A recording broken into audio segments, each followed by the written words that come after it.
He's there.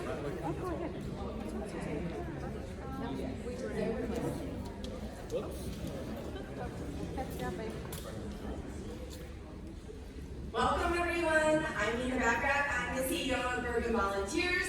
Welcome to the Bergen LEADS Project Forum 2022.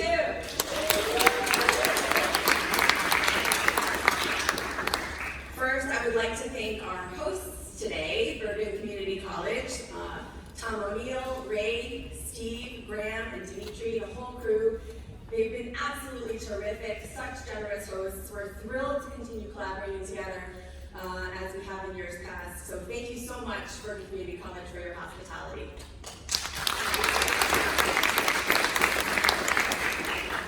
I also want to thank the board members who are here tonight. We can't see them, but we'll thank them.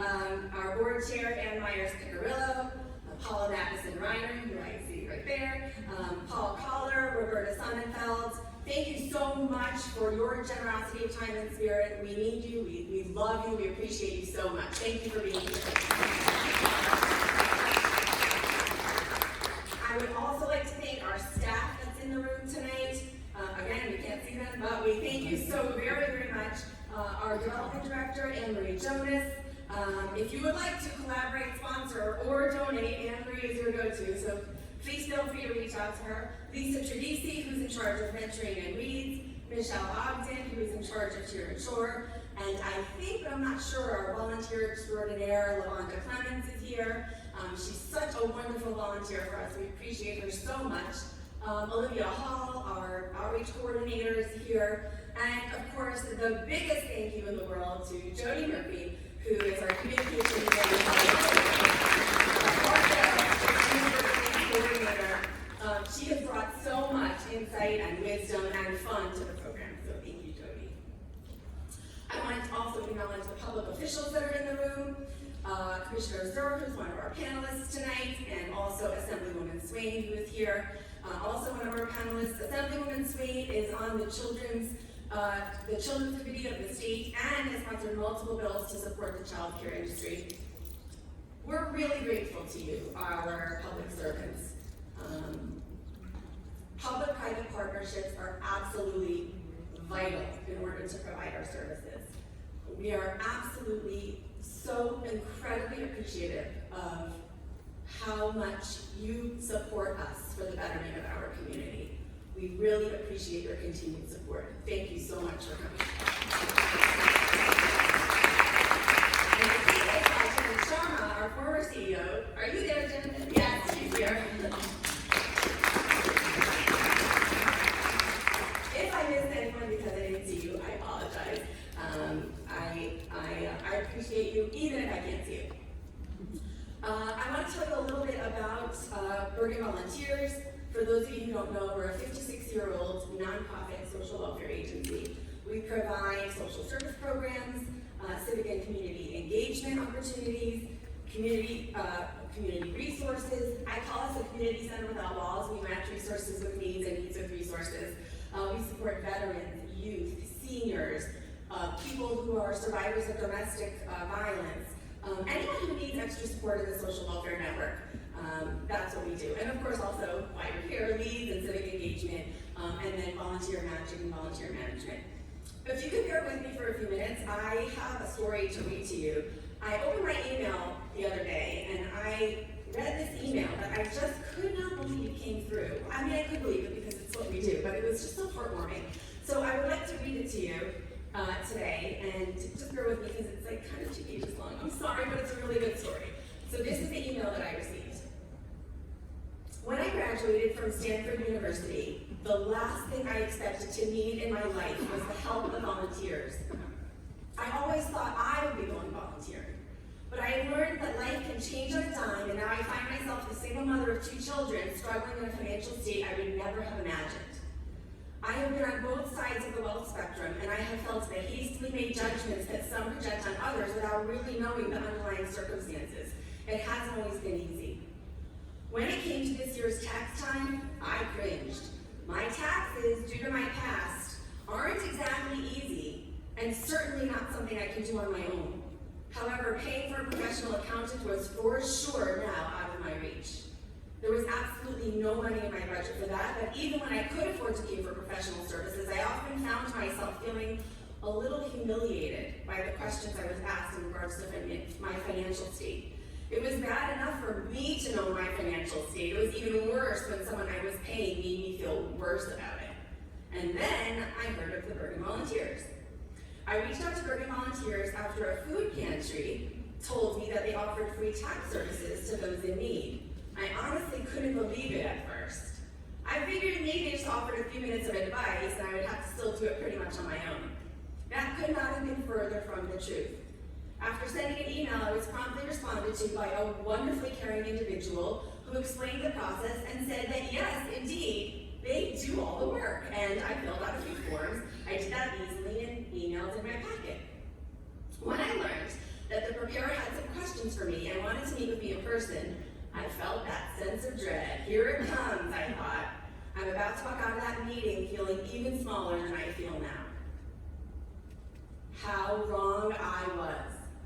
Instead, the preparer was an amazing man who didn't for 1 second treat me with anything other than dignity and respect.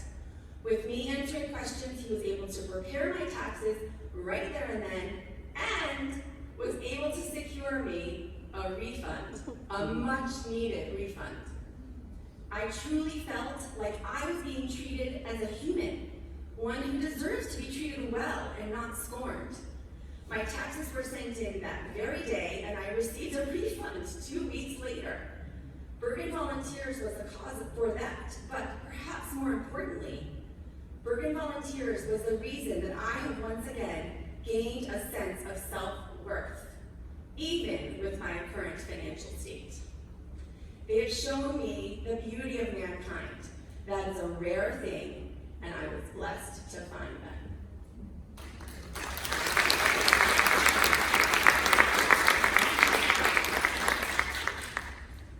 So I didn't solicit that email. I didn't edit even one single letter. It speaks for itself. What we do each and every day, helping those in need with dignity and respect, that's why we do this. And we're just so honored with all of the support of the people like you in the audience, your time, your efforts, your donations. We love what we do, and we look forward to doing it for years to come. So thank you. Now, on to Bergen LEADS. What is Bergen LEADS? Bergen LEADS, this is our flagship program. We're so proud of everyone that's come through it. Over 400 students. I am in the class of 2018, which is the best year, just in case anyone asks. She said until now. Some changes we made this year to the program. We added coaching sessions. We expanded our leadership curriculum. Pat Schuber, who's our seminar director, added in some lectures and workshops. They were so amazing. We are expanding our alumni offerings. Our leadership coaches talk about leading in a time of crisis, how to communicate, how to leverage your networks, nonprofit board training, lots of things like that about creating leaders. And this year's forum will also have a slightly different run of show. So our class is going to present an overview of the topic. Then what we did was we split them up into 4 teams. And those teams are going to be presenting their ideas for solutions to the challenge. And then we're going to have a panel of judges who I'll introduce later. They're going to ask questions of our team a la Shark Tank, but we can't call it Shark Tank, so we're calling it Spark Tank. And then you, the audience, you will vote. You're going to help us pick the winning solution so that we can implement it in year 2. Year 2, implementation.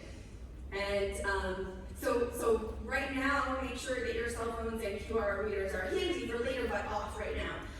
Please silence them. Our class has worked very diligently on this project. Could that not have been more perfect timing? As you will see, the class's caring and concern for our community will surely shine through, and may the best team win. Good luck. So now I'm going to introduce our lead seminar director, who will then introduce this year's class project, our former Bergen County executive and professor and trainer and philosopher and historian, and I can go on, but I will stop. William Pat Schuber.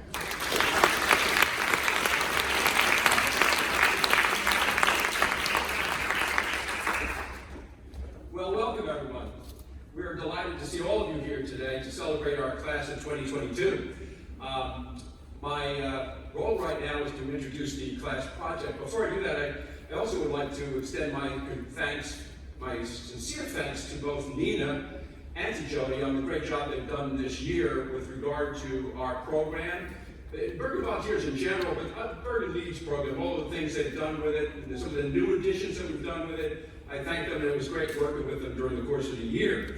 I would be remiss if I didn't also recognize Janet Sharma, who's here, and Dave Warsha, who was unable to be with us, who many years ago, Janet, approached me about the formation of this program, kind of modeled after Leadership New Jersey, but better. And look where it's come in so many of the classes. That reminds me that as I was outside, there's a number of alums here from the different classes. I know the lights are out, but if the various graduates of our programs would kind of stand up and be recognized, we thank you very much.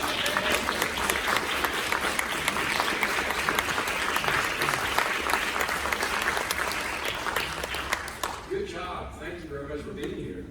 Each year, our class is challenged to undertake an important issue that resonates in Bergen County.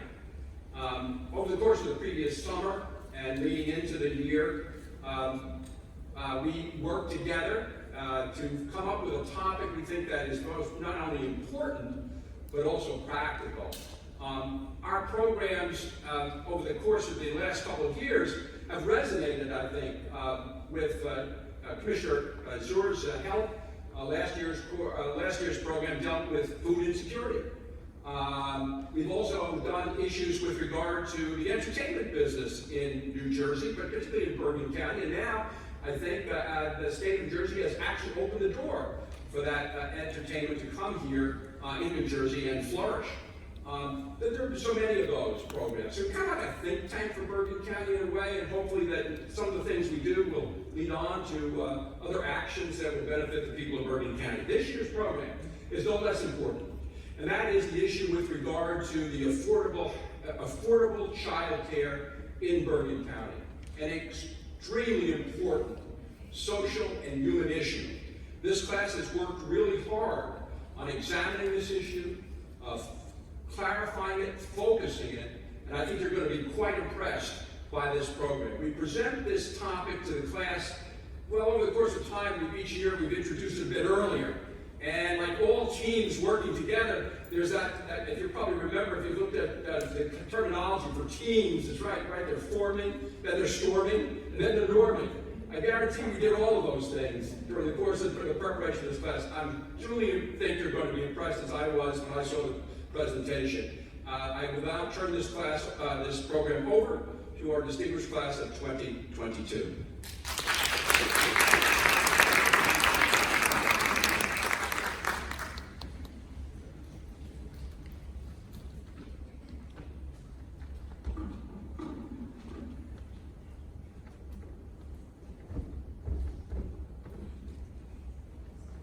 Good afternoon. Thank you. So today what we're doing is we want to thank you all first and foremost for being here in attendance for our 2022 Bergen LEADS class final presentation, which is affordable child care in Bergen County. So thank you.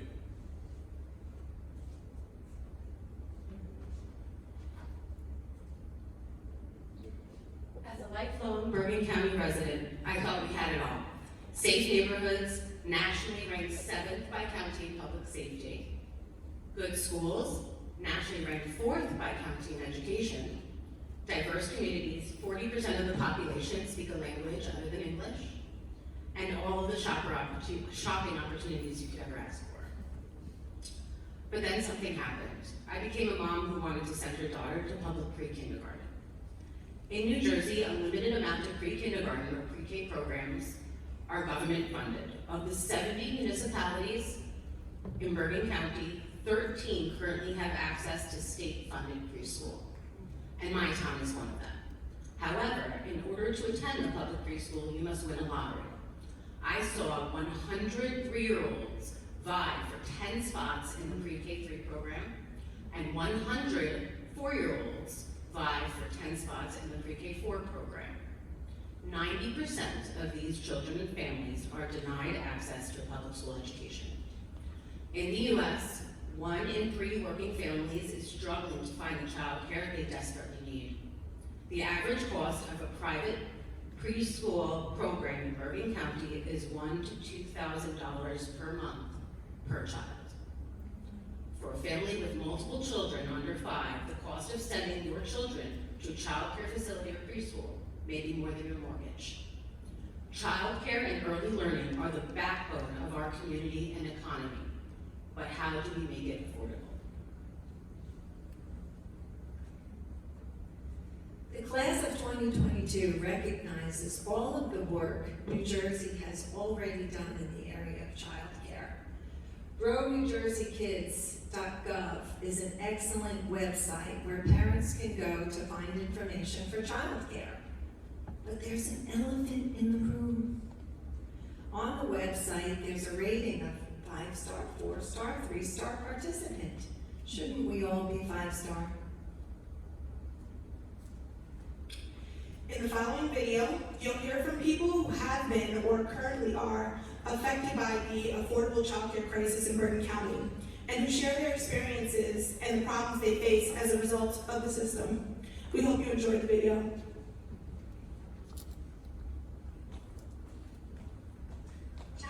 Complicated thing, and I don't know if it's functioning anywhere. You know, I think that the question of if it is functioning in Bergen County depends on your income level and where you're living.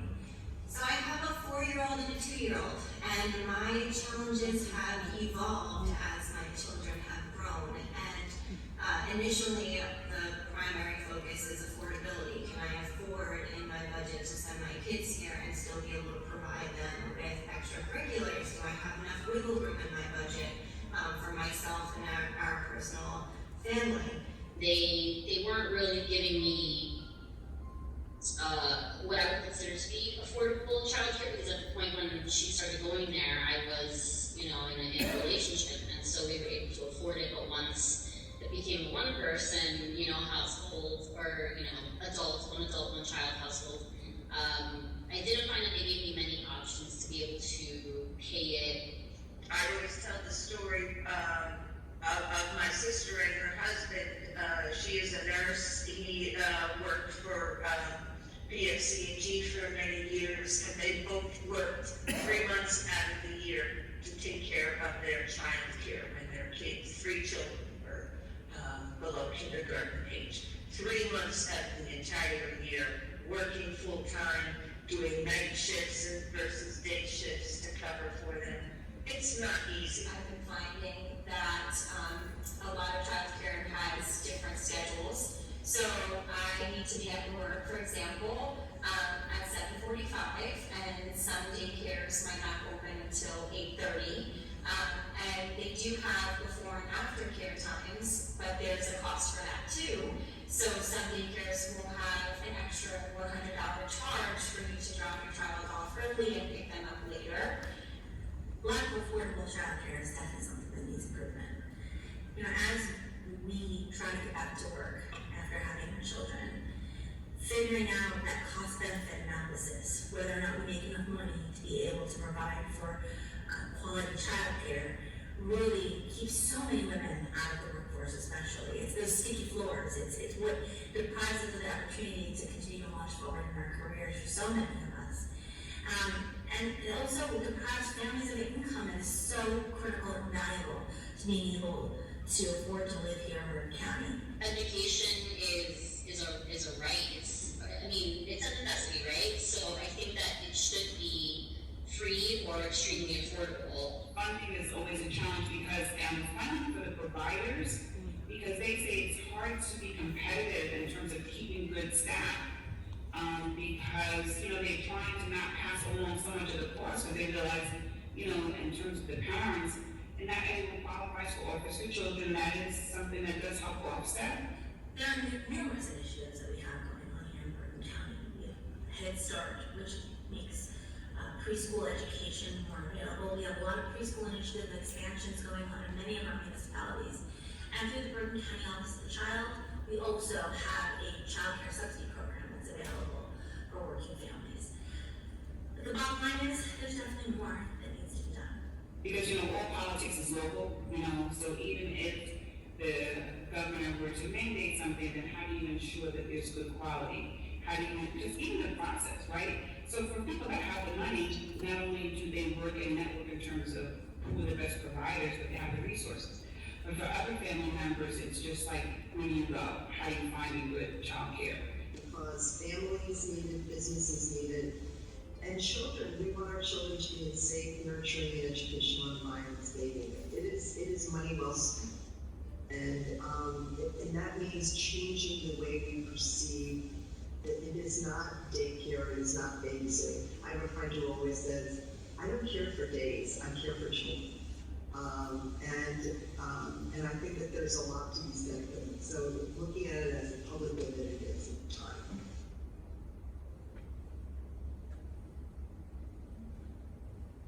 All right, thank you so much. That video was great. Now, we want to get some audience participation now, so if everyone can please take out their phones. Just close TikTok for 1 minute. I'm looking at my mom. Close TikTok real quick. Please follow the link that's on the screen right now, or take out your camera and scan the QR code, please. Now, when you get to the browser, you'll be presented with a question, and we'll keep this up for a few more seconds so everyone can log in.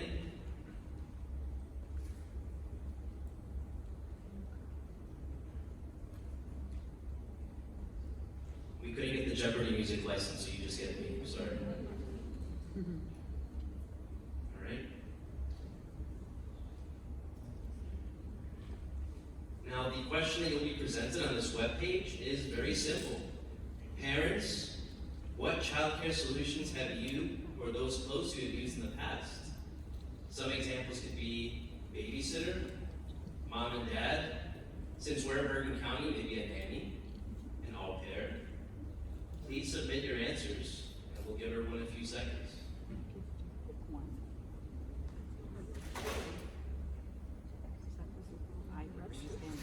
My niece uses all.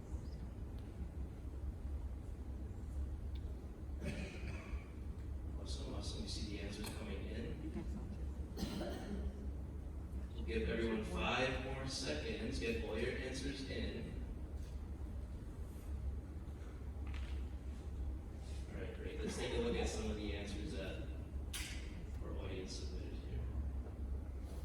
All right. So we've got a cloud word graph here. So number 1, solution for childcare that people have used, family, of course. We've got daycare, babysitters, grandparents, mother-in-law, grandparents, neighbors, DIY. Interesting, okay. I left the workforce. That's definitely something that happens. Church, cousins, preschool, nanny. So this just kind of gives you a general idea of what everyone goes through. There's a whole slew of solutions, obviously, to solve this problem of how do we take care of our children while we're trying to work as well. Thank you so much. All right, so as you saw in the opening video, childcare is a huge issue. We're affected by it from when our children are newborns up to through elementary school. And we're talking about early care, aftercare, trying to take a vacation. Those are all challenges that we're trying to overcome with childcare. This isn't a problem that's going to work itself out. Childcare isn't a traditional business that's going to be optimized for profits. And today we're going to be focusing on the biggest pain points, children 0 to 5 years old. So lots of times people say, well, why should I care about this? I don't have children, I never wanted children, why should I be paying for other people's children to be taken care of? And what I'm sure most of you are already feeling, and what we're here to argue today, is that childcare is everyone's issue. Whether or not you have children, whether or not you want to be involved in anything that has to do with children, it's very cliche, but children are our future, quite literally, right? Children, in a very crass way, are the workers of tomorrow. So a lack of quality, affordable childcare jeopardizes the American future. I don't think that that's an overstatement, as big as that sounds. Even before COVID, this was a problem. Childcare was costing over $50 billion a year in lost income from people leaving the workforce, not being able to work up to their potential. Birth rates have declined, and it's, again, you can connect that directly to a lack of childcare. If you ask many people why they've chosen not to have children, they'll say that their concerns about the cost and availability of childcare are right up there with other concerns you might hear. Parents are paying over 75% of their income in many cases. They can't responsibly save for their future. Our economy depends on people being able to own homes, being able to purchase consumer goods, being able to save for retirement. And if you're spending almost all of your money in the early years of your earnings on childcare, you're not going to be able to be prepared for those future challenges. So this broken system makes our society less effective and less equal because for the most part, it's women dealing with these challenges. As we said before, women are leaving the workforce, they're taking lower paying jobs to be able to access childcare benefits, to be able to take care of their children, pick them up after school. And what we're here today to talk to you about is that children are really community capital.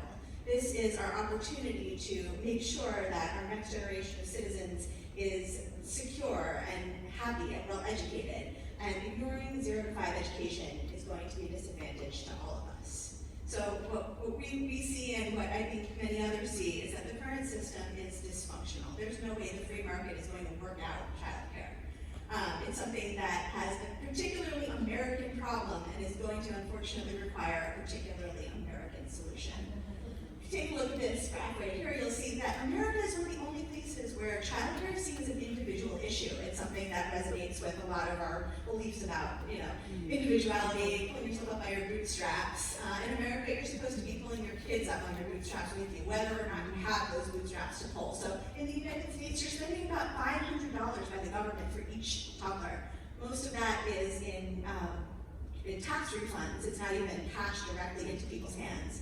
And the neediest in our country aren't even accessing that money if they're not able to fill out their taxes. In places like Scandinavia, you'll see almost $30,000 of spending per child. So the value that we're placing on early childhood education is very different than what's happening in the rest of the developed world. Thank you, Rachel. So now we want to focus and talk about the emotional and social development that happens during those childcare years. There are many ways an adult, such as a teacher, might influence a child's emotional competence. In psychology, these are highlighted by 3 major points. Number 1 is the immediate response to a child's emotions, and that is an adult responding to a child's emotion and letting them know that it's okay to have emotions, that they can cope with the emotions, and the adult is interested. The second is modeling of emotion-relevant behaviors, and that modeling is the adult expressing the emotion and reacting to their own emotions and the child's emotion, which is very important. And then lastly, discussions with the child about their emotions. Asking the question, why are you sad? Why are you happy? Is all very important to the emotional and social development of these children in these very important years. To continue with the discussion that both Rachel and Jonathan started on the development of children and their emotional development and health. In a study from the Center of the Developing Child at Harvard University, it found that children have the highest capacity to learn at the ages 0 to 5. As young children develop, their early emotional experiences are embedded into their brain architecture. And I want you guys to keep in mind of this quote. Today's children will become tomorrow's citizens, workers, and parents. When we fail to provide children with what they need to build a strong foundation for a healthy and productive life, we put our future prosperity and security at risk. And this is from the Science of Early Childhood Development, National Scientific Council on the Developing Child at Harvard University.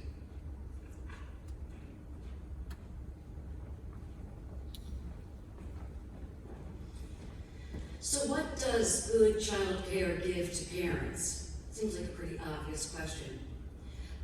Good child care provides parents, number 1, with peace of mind. As a mother that's raised 2 daughters, there's nothing worse than being at work and feeling like there's something that's not going well with your child in daycare. It provides a safe and secure environment for children to thrive to learn and to begin to develop those important milestones that will serve as the foundation of their social and intellectual curiosity, and that will carry them throughout their lifetime. It will provide them with outdoor space to explore the world, to interact with other children, to learn socialization skills, and to develop that seriously critical 0 to 3 brain. In addition, good childcare means parents, most especially moms, can achieve higher income potential, greater productivity at work, career advancement, community involvement, and contributions to the local and national economy.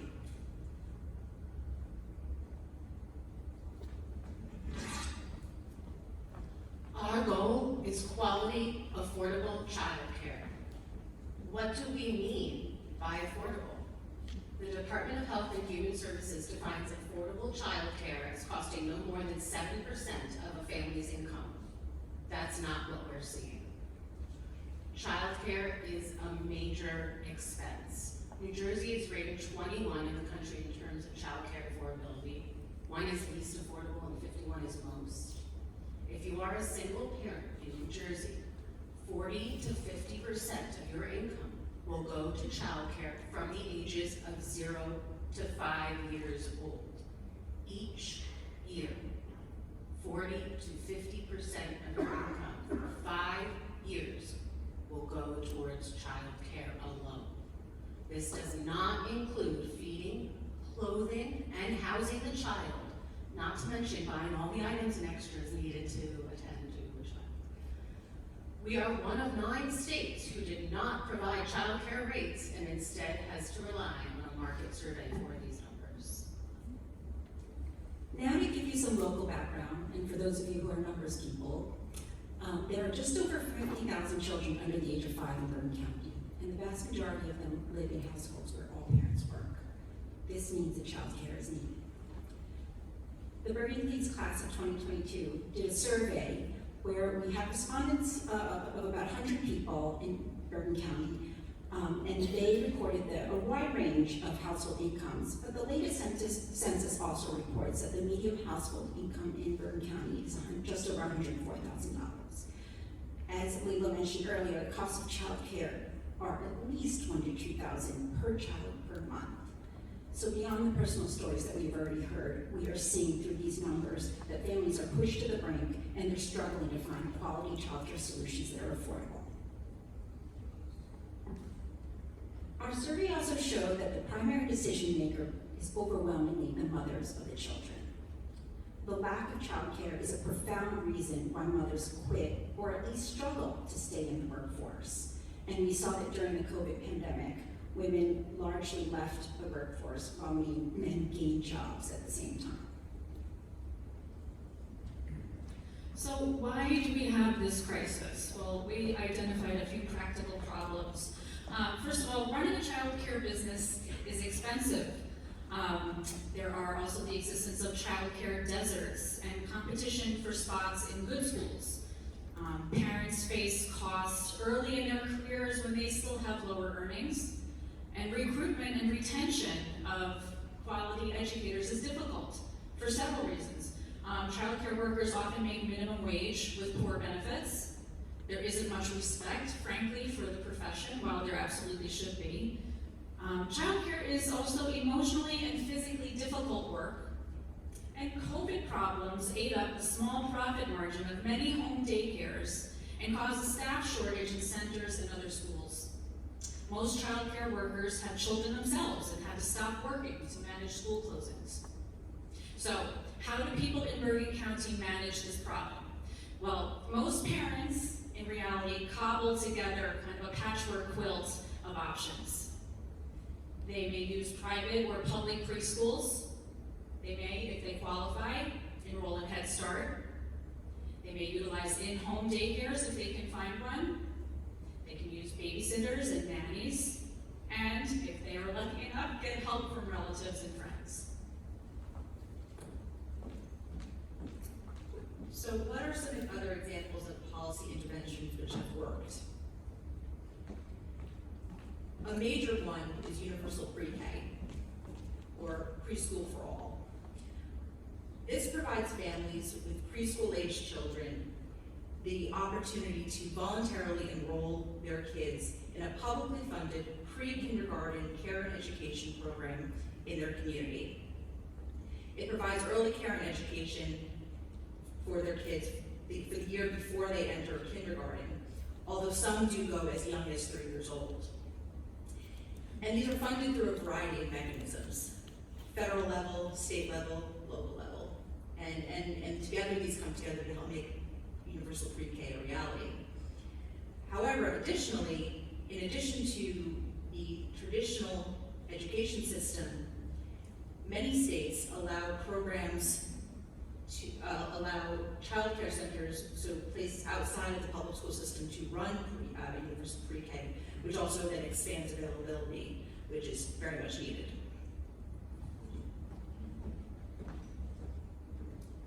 Head Start is one of the longest-running anti-poverty programs in the United States. It stemmed from Lyndon B. Johnson's War on Poverty, which happened in 1965. Greater Bergen Community Action has been running the Head Start program in Bergen County since 1967. It not only offered quality education to kids ages 3 to 5, but they also run Early Head Start, which covers the 0 to 3 infant and toddler ages. At Head Start, the goal is not only to get the child ready for kindergarten, but also to prepare the entire family for life beyond the program.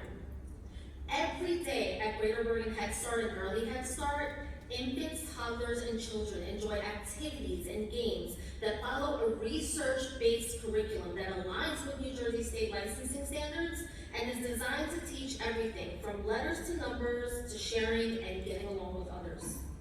All students also receive developmental screenings administered by staff, and as well as free vision, dental, and hearing screenings within the first 45 days of school.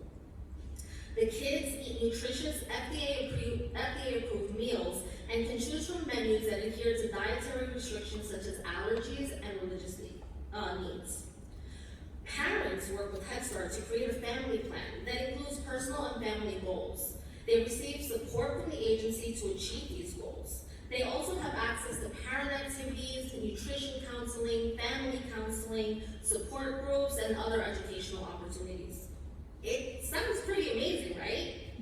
It sounds amazing because it is, but the downfall is that this amazing model is only available to families who live below the federal income poverty line, which in the state of New Jersey is about $28,000 for a family of 4. We all know that that's just not a realistic number, so that really eliminates a lot of families in Bergen County and in our country really from getting access to a program that has so many benefits.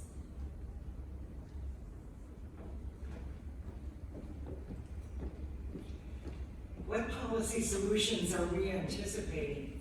Well, first on our list is something that we already have here in New Jersey, and that's paid family leave. New Jersey is fortunate that it's one of 11 states plus the District of Columbia that has this benefit.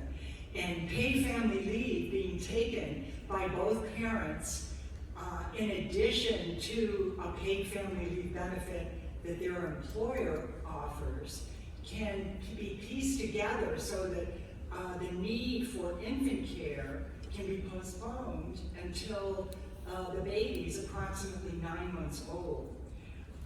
Let's look at the federal level. And at the federal level, last month, something very exciting happened in terms of child care. And that is Senators Patty Murray of Washington State and Tim Kaine of Virginia introduced a streamlined Build Back Better bill, which totally deals with child care. And it's calling for $72 billion in funding over 6 years. And this bill is going to be part of the budget reconciliation bill, which has to be passed, and it can be passed by a simple majority. And you'll recall the original Build Back Better bill failed last fall, unfortunately. And this $72 billion over 6 years, as I said, is targeted to just child care. It will increase the compensation of early childhood educators, get parents back to work, and lower costs for families.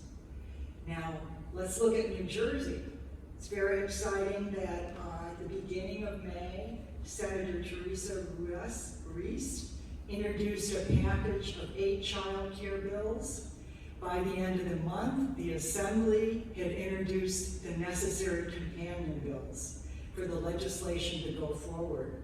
And let me say, thank God we have a governor who's committed to providing pre-K for all 3- and 4-year-olds. This has been a quest of his since he ran for governor. And last year, he announced that he has a 10-year plan for covering all schools in the state of New Jersey. In his early first years in office, he provided funding for pre-K for 140 school districts. Last fall, here in Bergen County, Palisades Park was a recipient.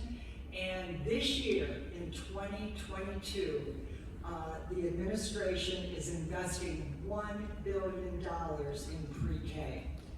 Thank you. So, what can we do, and I guess really, where do we go from here? We've thrown a lot of information at you. We've seen some glimmer of hope that Donna just mentioned. We have some programs that are in place, such as Head Start, but clearly that is not enough, and something needs to be done. The problem is here, it's big, and it's real, and we need to do something about it. So the Bergen LEADS class of 2022 was tasked with coming up with a solution to this child care issue. We were broken up into 4 teams, and this afternoon, you're going to hear the solutions from each of these 4 teams. Now, as Nina said too, we're also going to ask you to do a little work. This is a competition, so we're going to ask you to vote for which solution you think should be implemented. And with that, I'd like to introduce the first team, which is Team Highland.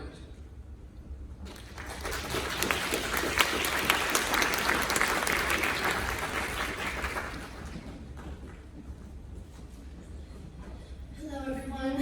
Before we get started, can you please look in your programs? You will find an ILOP model handout. So this is where we outline our child care marketplace expansion solution, and we're going to speak on that now.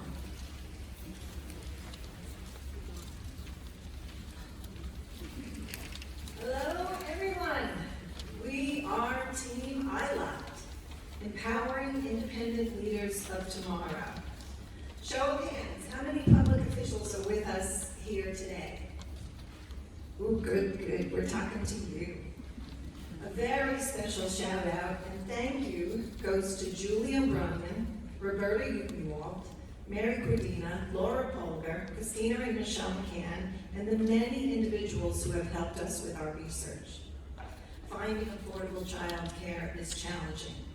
It's too costly, there's too limited space, too few teachers, low pay, and an obvious divide among these young children.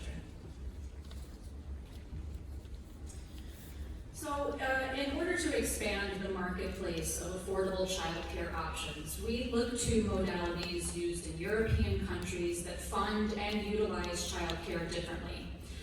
In Denmark, for example, child care is subject to user payment, but parents pay no more than 30% of the costs. Parents can also use childminders, which are municipal employees who look after children in their own homes. And in Sweden, costs are set by law and limited by the maximum rate compared to gross family income and never exceed 3% of the family's income. In the UK, they also use childminders, which are registered with local authorities. They care for preschool-age children, offer before or after care, and holiday care. They also utilize children's centers, which offer holistic support and integrated services for families, much like our Head Start model. And finally, they use day nurseries, which offer a choice between private, community, or workplace care for children aged 0 to 5. They undergo inspections from the same authorities as childminders, and in some cases, a child's stay in the nursery may be subsidized by the parent's employer. In the previous presentation, I talked to you all about the benefits of Greater Bergen's Head Start and Early Head Start program, and we also talked about those income restrictions. What we didn't mention is the qualifications of Head Start teachers and caregivers. Next slide. 97% of the teachers have a bachelor's degree or above. 100% of the assistant teachers have a CDA or above, and 100% have a CD of infant toddler caregivers have a CDA or above. In turn, those are some of the outcomes for 4-year-olds headed to kindergarten last year. 94% have emotional functioning, 97% are using an expansive expressive vocabulary, 93% are counting, 98% have knowledge of prints and alphabet, and 98% have a sense of identity and belonging. Qualified teachers equal excellent outcomes, and we believe that all families should have access to this type of childcare. And now, introducing the challenger, in the blue corner, coming in at 5 letters and 2 syllables with undefeated record, is ILOT. Our mission is to expand the marketplace of viable childcare options by incorporating home-based and independent childcare provider, as well as corporate and organizational partnership under the guidance of Head Start Early Start by redefining the affordability scale to reflect the true cost of living in Bergen County. In April, the United Way announced the development of a similar proposal. I think our Zoom meeting may have been hacked back in February during our brainstorm session, but we do share some similarities. Both of our models share the same goal to increase access to quality, affordable, and flexible childcare for all New Jersey families, and both delivery models include partnership and shared service alliances to expand capacity in community, as well as leveraging a collective expertise to increase the quality of care and share critical resources to promote financial health of providers. How ILOT is different. ILOT families will receive access to Head Start Center Family Services, career development for educators, tax-free benefits for registered independent providers, and business offering childcare and childcare support, and offset spending through cost avoidance and new revenue through a sliding scale that manages income from the new set of qualifying households. Benefits to Family is a new sliding scale to allow more families to be eligible to receive discount childcare options in Bergen County, family-based support for clients, and more seats and location available with qualified educators and caregivers, and student meals are provided at a reduced cost. Here's an example of the revised sliding scale we're proposing. The first column on the left, which shows that 100% of federal poverty level, which allows the family to still qualify under the Head Start program. The ILOT sliding scale is designed to provide the wraparound service for families that does not qualify under the Head Start program for free, but they will qualify under the ILOT model for families to receive discounted childcare options for household incomes up to 700% above the federal poverty level.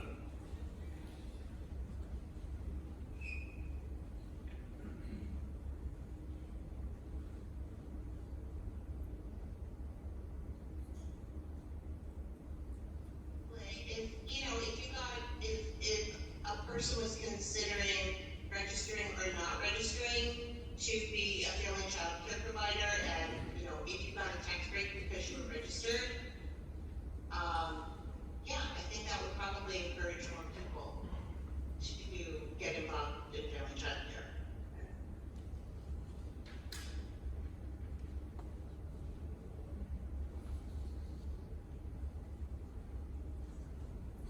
Benefits to providers. As our solution model is managed under a Head Start program, we have outlined the flow of benefits and services. Head Start will receive additional funding that will provide training and services to the registered independent child care provider and the corporate partnerships.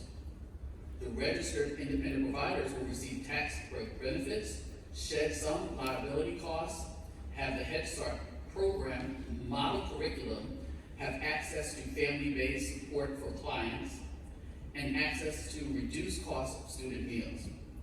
The corporate providers will have the same suite of benefits and services as registered independent providers. They will also have the option for workplace child care for employees and the benefit of employee retention through a healthier environment that will offer a stronger work-life balance. Now, the cost savings breakdown. When we examine the cost behind our model, we developed a very conservative set of formulas. We begin to see cost avoidances in incarceration in the year 2034. That's if we were to implement the program this year, in the amount of $21 million. And we begin to see a $1 million ongoing cost avoidance at implementation from the reduction of the education of staff turnover. We also see revenues from families able to pay towards their child care using the sliding scale formula that Jason described earlier at $222 million. These are all lowball numbers that we came up with that would actually help offset the cost for the overall child care. Here's the graph, where cost reduction is equal new revenue. So we've taken the cost avoidances and concluded them as new revenue. We recognize that the cost avoidance is equivalent to a type of revenue to offset the child care expense. As we recognize it will be costly upfront service, our model reduces our overall cost. In 2034, it will cost about $848 million using our conservative model. Without our model, it will cost about $1.1 billion.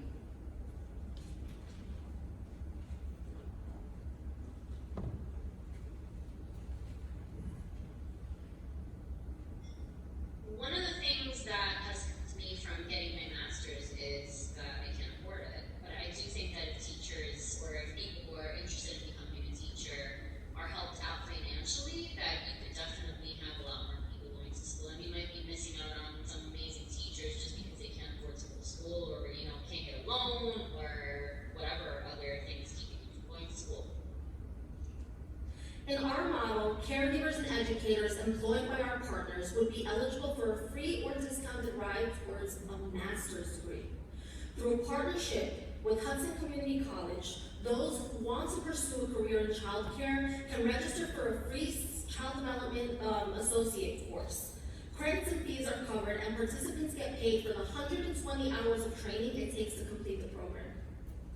Educators can also benefit from partnership with Bergen Community College, where they receive 6 free credits a semester towards their associate's degree.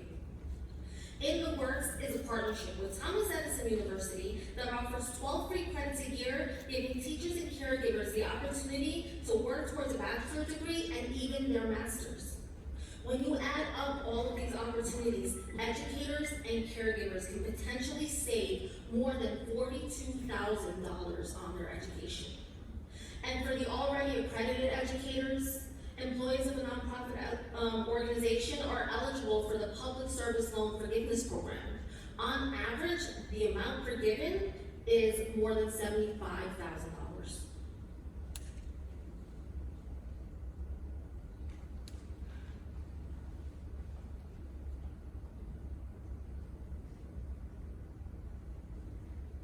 I have immense respect for the people who provide childcare for my kids. I lose my mind when I'm home with them all day.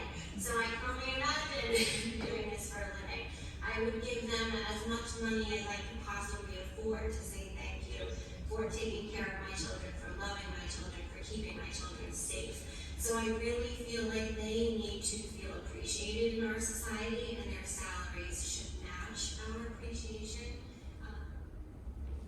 We can all agree that teachers deserve to get paid more.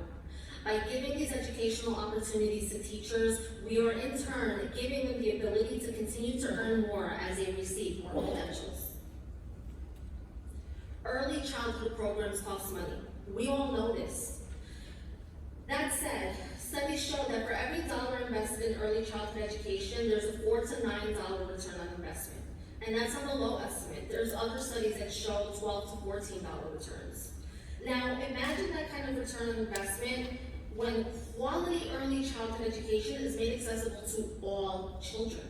And we don't have hard numbers, but since the Head Start model serves the entire family and the ILOP model gives providers and educators very valuable financial benefits, we believe that the actual return would skyrocket compared to these estimates of $1.2 million to $2.6 million per child. That's some serious impact right there. In summary, we recognize the many good programs and resources New Jersey already has. We aim to allow all families an opportunity to receive the best education and care, modeling the Head Start program. We aim to give all families a discount and partners tax breaks. We aim to do all we can to erase the socioeconomic divide. Let's allow all of our children a fair, equitable start to their lives. Thank you all so much. The next group that will be presenting is called Bridging the Gap.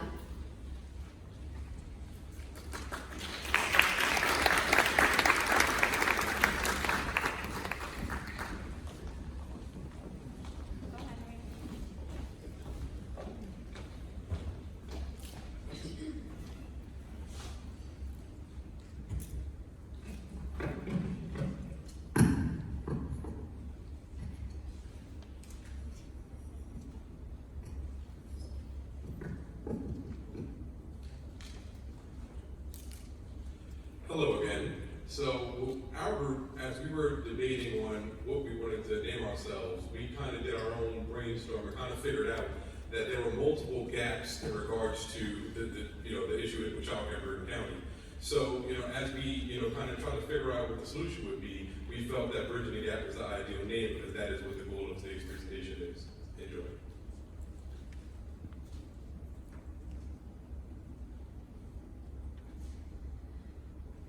So where does the problem exist? Well, it clearly exists across the board. It clearly exists everywhere. However, when we did examine the problem, we saw that the lower income, they do have some solutions. So parents in the lower end, that's not really where the problem is as we see it. Yes, there is some issues, but they do have Head Start and other programs. Parents who have a lot of discretionary money and do not need any subsidies, obviously they can afford to pay out of pocket. So what we wanted to examine is those that kind of fall in the crack, that middle class doesn't really quite qualify for anything.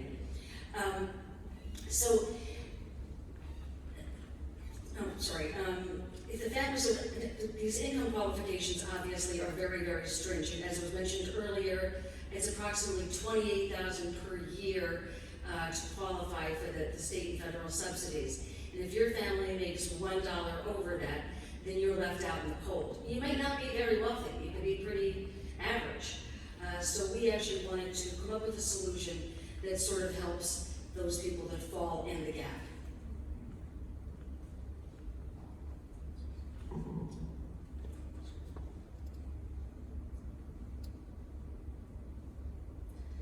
So our goal is to explore the solutions for families in Bergen County that do not qualify for Head Start or New Jersey Cares for Kids, but still struggle financially to cover child care. And again, they fall in that gap. There's no better resource than those most impacted by and most invested in the issue of affordable childcare. So in order to best inform our solution, we reached out to a cross-section of people who are on the front lines in different ways.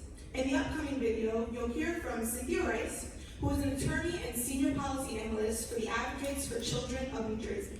Her responsibilities include identifying, monitoring, writing about, and advocating for critical early childhood education issues, especially around preschool, childcare, and linking preschool to the early elementary years. Cynthia works closely with state leaders and legislators to help make children a top priority and often showcases New Jersey's success in presentations around the country on these topics. We also spoke to Julie O'Brien, who is the director of the Bergen County Office for Children. Julie oversees the allocations of funds for New Jersey Cares for Kids, which subsidizes child care costs for low and moderate income families. She's also a former Bergen County freeholder. And lastly, we spoke with Mark Dorsey, a single father who works for Buddies of New Jersey as the HIV testing and outreach coordinator. Mark has a 5-year-old child who is currently in the Bergen County child care system. We would like to thank Cynthia, Mark, and Julie for their time and insight. We also want to preface the fact that these videos that you're about to see were recorded virtually and audio issues do unfortunately present themselves throughout the video. So we turned on the closed captions for your convenience and apologize in advance. Now, Rick is going to come down and hand out visual aids as far as our solution is concerned, that you'll hear more about in a few. And please take a look at them, pass it down, pass it around. There aren't enough for everyone, so just take a quick look and then pass it down. It's affordable roads.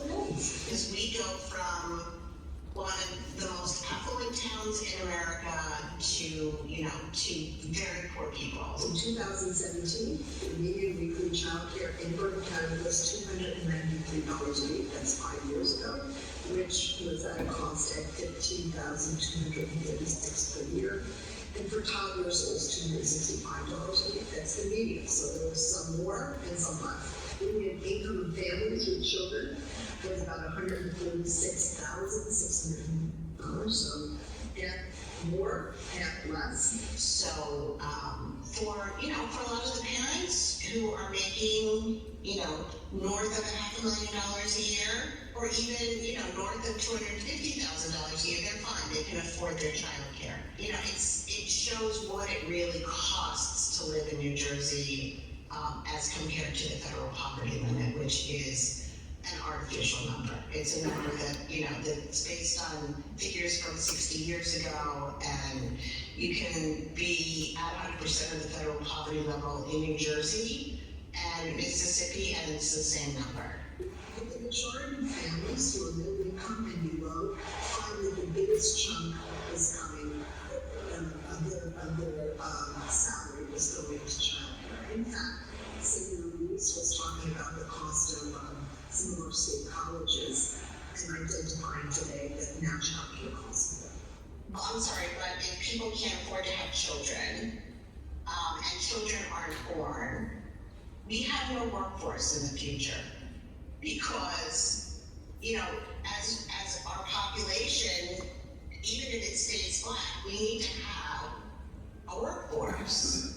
And that's why Senator Louise, who is now the Senate Majority Leader, so she's got a little credit, she was the former chair of the Senate Education Committee. She pulls no punches. Because right now, you're eligible for a subsidy if you're at 200% of federal poverty. She wants to extend it to 300. That would bring in a whole, very large group of families who are continuing to struggle. We're struggling before, we continue to struggle now. So that is the bill that will do that. The other, there's another bill that would incentivize businesses to help their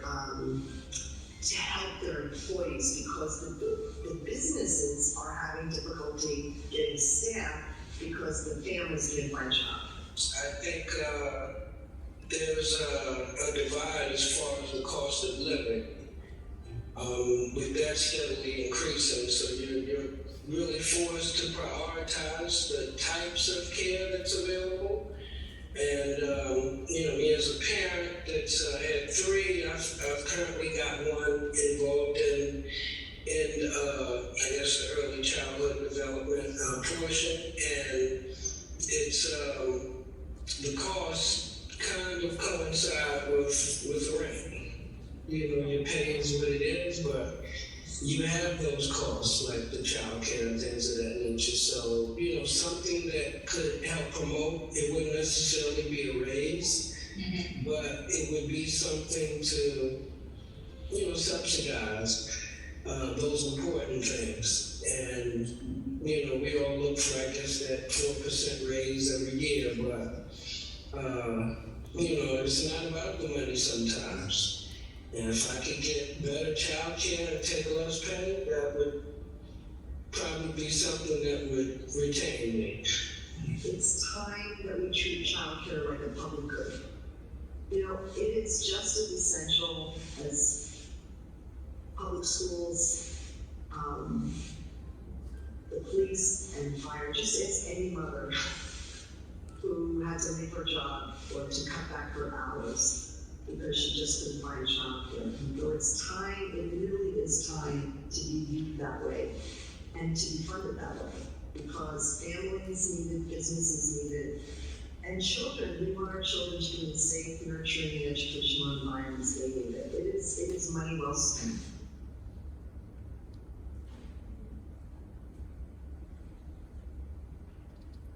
So, when our group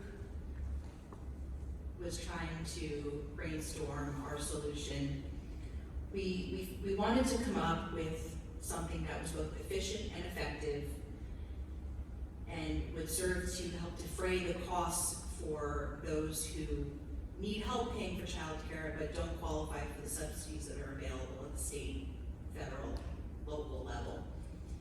And using an existing model and framework,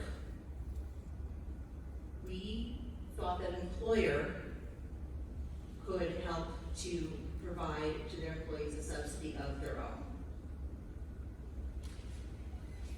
And how would this work? It could work in a couple of ways. It could work in a stipend or an extra payment in their paycheck, paid directly to the employee, which could then be used to then pay for childcare of some form. Maybe they're paying for in-home care, maybe the spare cash, and that would then come from their paycheck. Or they could use a childcare spending account. Many of you, I'm sure, have flexible spending accounts, healthcare spending accounts. It's kind of the same concept. An employer, except we have the idea that it would be entirely employer funded, not employee funded. So an employer would pay a certain amount into this childcare spending account, and then the employee could then use that, the card or the account or the money in that to go and pay a daycare or a school. And so how would this be then paid for? How would the employers recoup their costs? Maybe there'd be a tax credit. Maybe there would be a rebate of some fashion. There's a lot of options out there to help employers help their employees. And in the end, this helps with employee retention, employee morale, and it gives back to the kids who, at the end of it, are most important.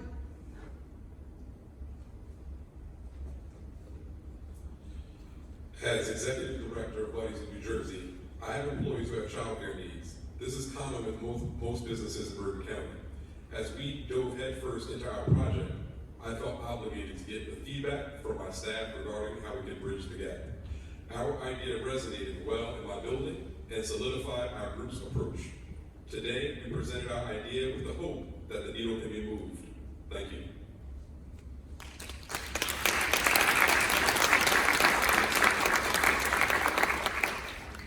I now introduce Group 3, Daycare Dollars.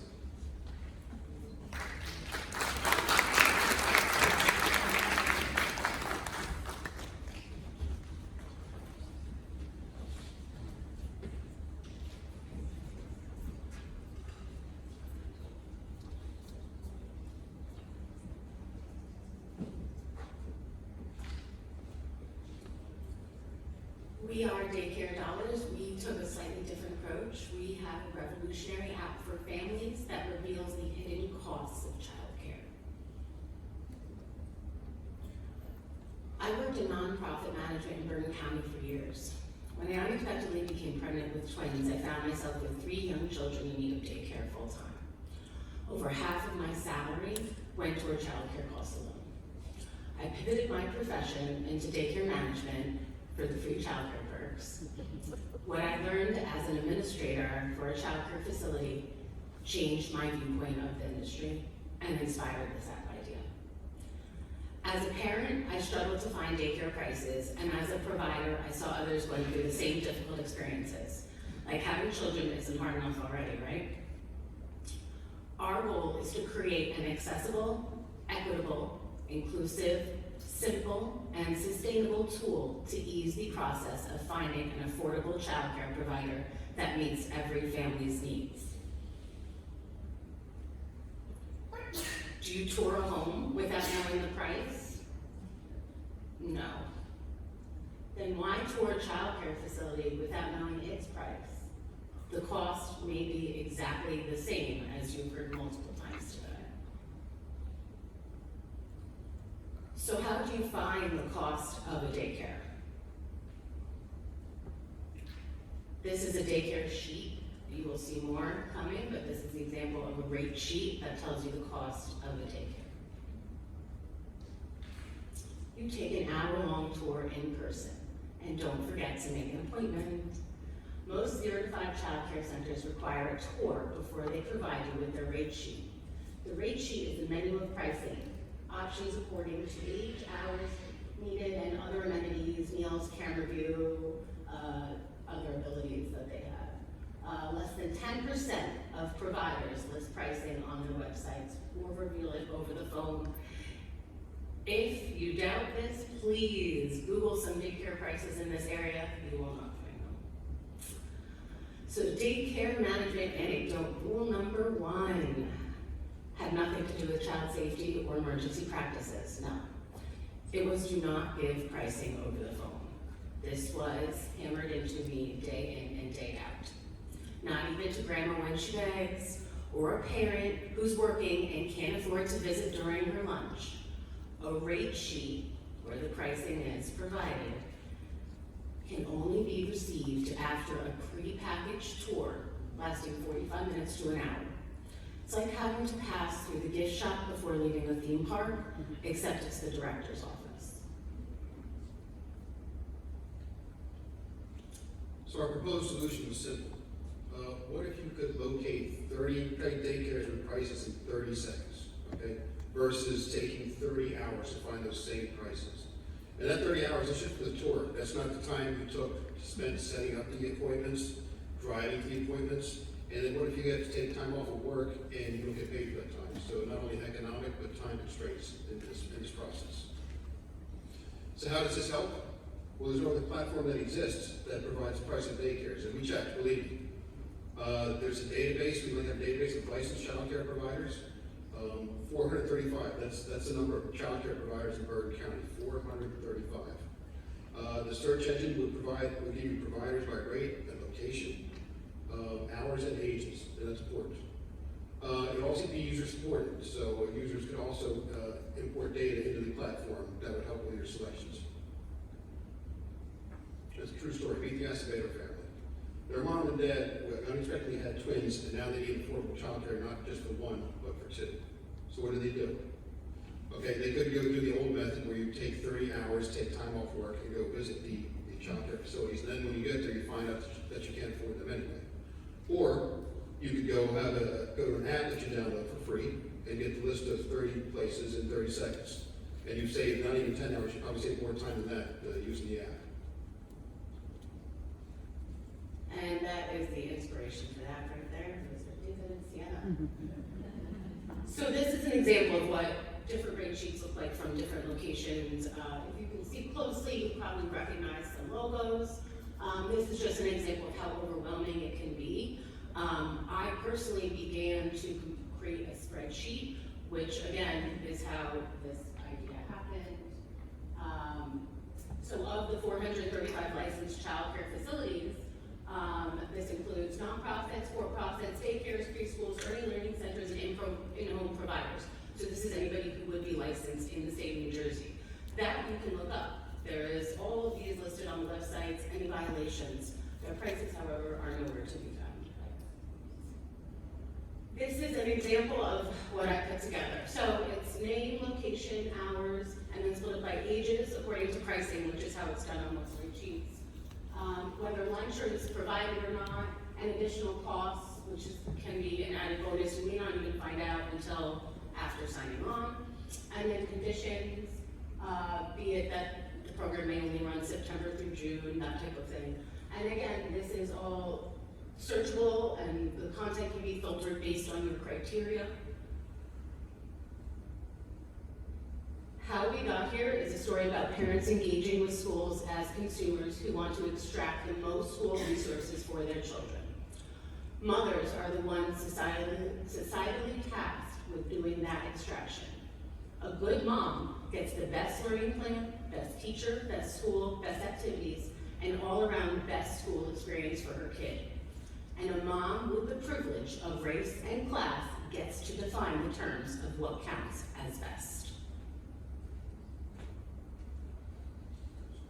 We pose to level the playing field. Guardians who have access to transportation and leisure time are able to explore the multitude of childcare options in our area. While those who are busy working do not have access, daycare dollars will level the playing field, enabling all users the same advantages, serving over 50,000 children 0 to 5 years old living in Bergen County.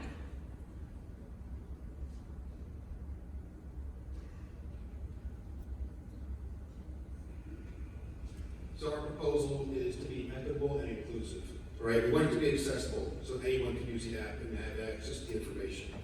It's got to be simple, a free download, no tours, no phone calls or negotiations. And it's got to be sustainable. User-generated content rates continue to be updated with prices submitted by the actual users, and that puts the power of the dollar back into the user. So these are what people are saying about the old method of trying to find a daycare solution for their kids. This app can save me hours wasted on my lunch break touring places out of my price range. Daycares intentionally hide their costs, magnifying the exponential burden on a family. And I let my wife take care of it. I couldn't take off work. If I had this app, I could have been involved. Okay? So this is it. This is what it boils down to. We believe in an equitable early childhood education. You want to invest in daycare dollars, invest in our future. And I guess it boils down to this. So if you're looking for a solution to quality, affordable childcare, we got an app for that.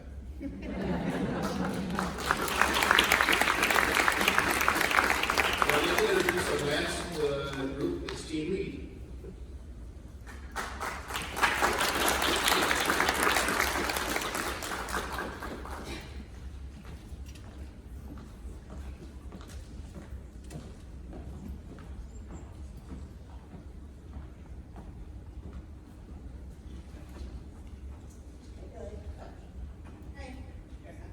I feel like we should give everybody a sort of 7-minute stretch here. Chance to get up and move around.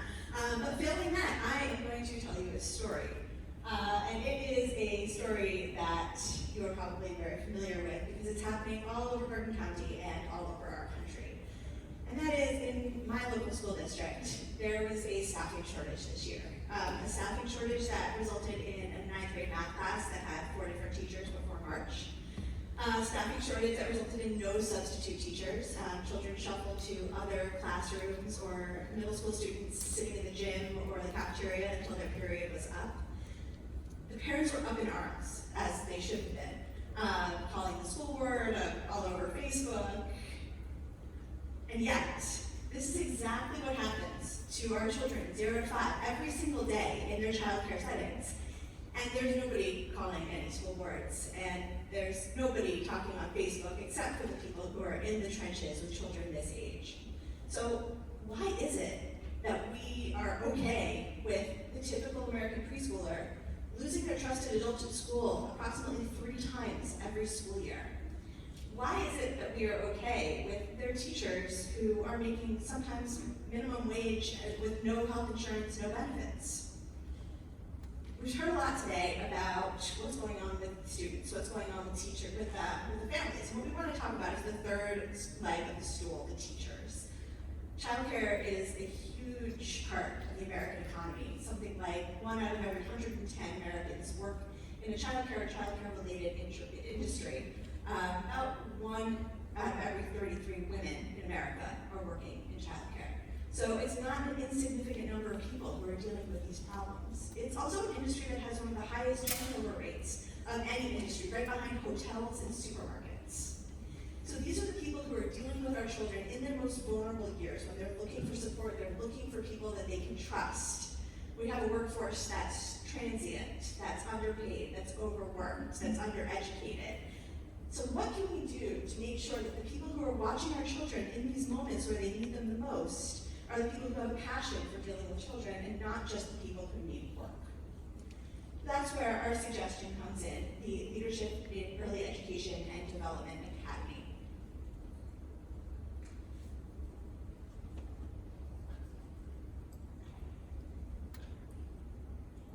Child care centers and preschools can't fill their seats because they lack qualified staff.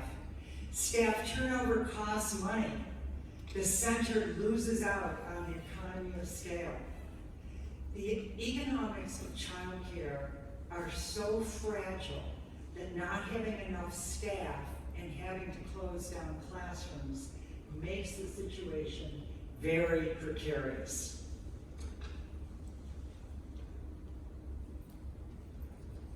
So we turn to the experts. Grow New Jersey Kids told us it's no surprise that the biggest challenges are hiring and retaining staff. As of 2021, a child care worker in New Jersey, on average, makes $29,930 per year.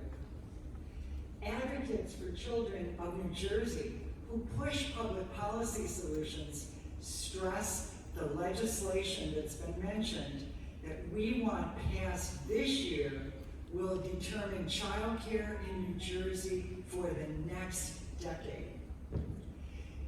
The Jewish Community Centers of North America stress the high levels of dissatisfaction of childcare teachers.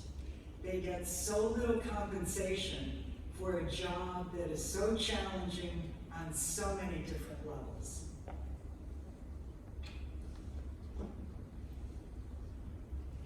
With this context, let's put some numbers to the problem up until now. The national median hourly pay for childcare workers was less than $12 in 2019. In contrast, the average hourly starting pay at Amazon fulfillment centers during the same time period was $15. Consequently, over half of all early childhood workers in the U.S. rely on public programs, such as food stamps, to meet their own economic needs, and more than 15% of them are below the federal poverty line. Furthermore, you can also see that the average retention rate in early childhood jobs effectively means that 3 of every 10 daycare or preschool workers leaves their job in a given year. These are care settings where secure attachment with early educators is an essential part of a young child's healthy growth and development. So this is a very worrisome reality. Added to this, 40 to 45% of childcare workers are people of color. They earn an average of 78 cents less than their white counterparts. These numbers paint a somber picture and show us the reality of these stark statistics and the burdens that childcare providers undergo. And in fact, the COVID pandemic only exacerbated these conditions even more. The problem with keeping qualified teachers working in early childhood education is at the heart of the childcare conundrum. Our goal is to reopen those dark, empty classrooms. We know that higher wages are associated with lower levels of turnover. We need a solution that will result in long-term solutions. We do recognize that high-quality instruction leads to high-quality education, and that's where we propose a Bergen County-focused solution, perhaps offering prospective childcare workers the qualifications for higher compensation and longer career tracks will position them for success in a long-term childcare career. So we've talked about the numbers so far, but what can we do in Bergen County to start working towards a solution? There are small things that we can focus on: price transparency, accessibility of listed daycares, and preschool openings and partnerships with nonprofits. Research shows that small bonuses up to $1,500 can make a significant difference in teacher retention. And just in 2021, Governor Murphy introduced 2 rounds of cash grants, but relatively small and sporadic cash infusions are not a sustainable solution. Bergen County can't single-handedly raise daycare salaries, but the county can play a role in being ready for when those funds come. So how can we begin to reshape the early childhood education care industry to raise prestige, improve care, and make the case for skilled labor and improve compensation? Nothing else matters if we don't have the workforce, and this needs to be addressed through economic channels, right? Show me the money. We need to work towards making the care industry more respected and prepare qualified workers using incoming funding. But how are we going to do that? And our proposed solution for you today is what we're calling LEAD Academy. leadership in early education and development. Our goal is to make a small change that can ultimately result in the restructuring of the entire child care system. It's a big goal, but we start with Bergen County alone. This academy would act as a college prep magnet program where tracks for early education, child psychology, early childhood public policy, and business management to allow incoming high school students the opportunity to follow their passion in childcare and receive the training and mentorship that they would need to get higher paying roles and be prepared for when the larger systemic change makes it possible for these to be higher quality careers. Run through the Bergen County Technical School District, in partnership with Bergen Community College, our school would offer the opportunity to graduate high school with advanced standing on their way to an associate's degree. We're interested in more than just teacher training. As we said, just being a classroom teacher at a daycare is not exactly a viable career path at this time, and not really an ethical way to lead our high schoolers into the workforce. So what we're interested in doing is really creating the next generation of child advocates, raising the profile of the child care field, and create leaders in the field when they graduate. We hope to improve the system from the bottom up by seeding the child care field with people who may not have thought to go into it, and people who can now make a living and make an impact. The precedent. So this is something that has been done, this kind of back at school, the partnership with Bergen Community with advanced standing into an associate's degree is something that's currently being done by the Applied Technology High School, which is already here on the campus of Bergen Community. We would hope that our LEAD Academy could share facilities, could share transportation, could use the larger Bergen Tech system for sports and clubs, making it a real high school, while at the same time being able to take advantage of dual enrollment programs that would allow students to take their last 2 years of high school courses as college courses, to get enough child care credits to enter the workforce at a higher level and to have advanced standing in an associate's degree in the future.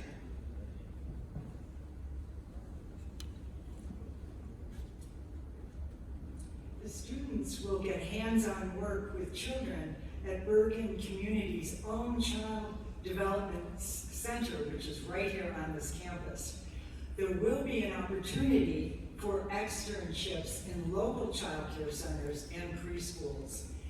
The Reggio Emilia child-centered approach to learning will be taught to the students. Mentoring and continuing education will be part of the training. LEAD Academy will offer its students a high school diploma and up to 30 credits towards an associate degree by their graduation. The students will essentially be learning 2 degrees simultaneously, as all applied tech high school students are. This means that LEAD Academy graduates will already be in a position to work as group teachers or head teachers, which is above the entry level of child care positions immediately upon their high school graduation. This will position them to get paid more. How does that work?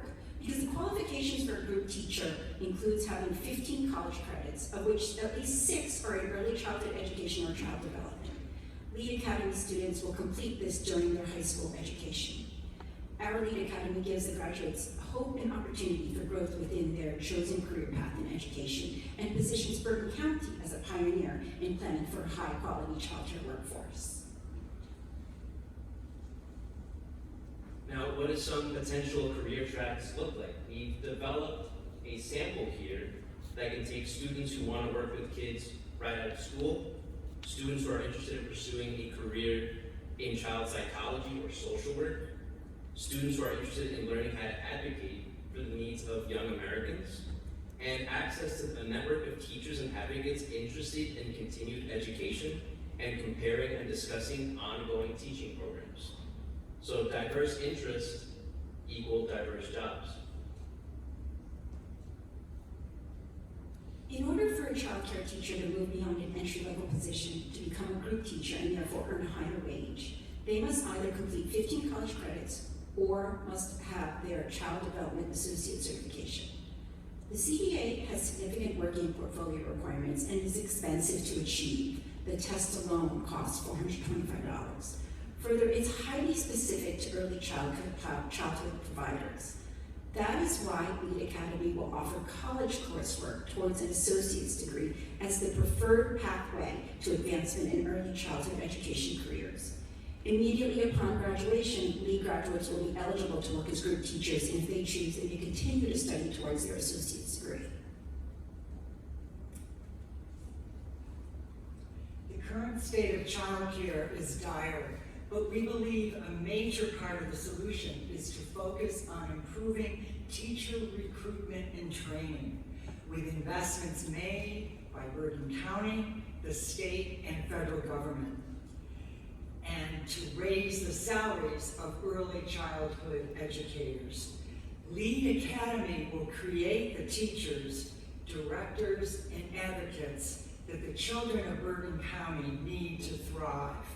Now, in closing, we're going to ask everyone in this room to commit to getting in touch with your state representatives, your state senator, and your state assembly persons, and ask them to please help get Senator Ruiz's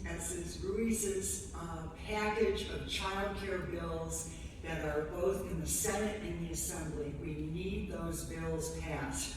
And in addition, we need you to call your U.S. Senators, Booker and Menendez, and tell them to support the Murray-Cain budget proposed resolution on child care. That will make a huge difference. Thank you.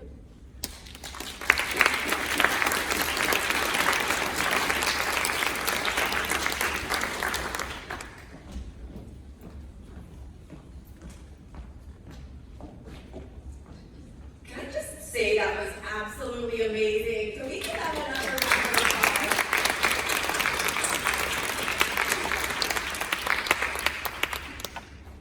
I'm so impressed, really. It was terrific. Thank you so much. Pat's going to come up again and moderate the Q&A, and at this time I'd like to call up our judging panel for the Q&A portion. I'll introduce them. First of all, I extend my appreciation to them for being part of the program. We have Commissioner Tracy Zur, who you heard from during the presentation. Assemblywoman Lisa Swain, who, as I said, has sponsored multiple bills to support the child care industry. And finally, Liz Corsini, the Vice President of Bergen Family Center, who is also a Bergen LEADS alumna herself and does truly fabulous, wonderful work in the community.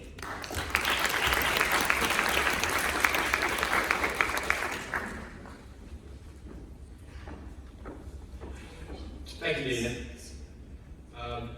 May I also extend my congratulations to the class on a superb job today.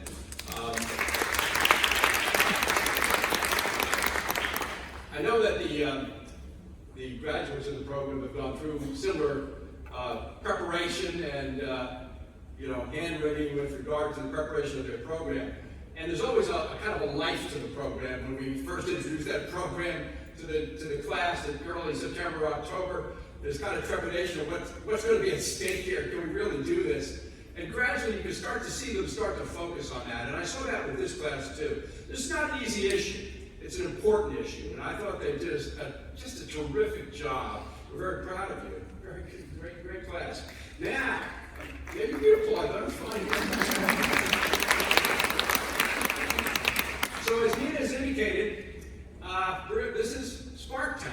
And our distinguished panel here are now going to probe those proposals now a little bit further and get some more information out of that. And then after that, as Nina will come back up, we'll have a vote on this. So I will turn it over now to the panel.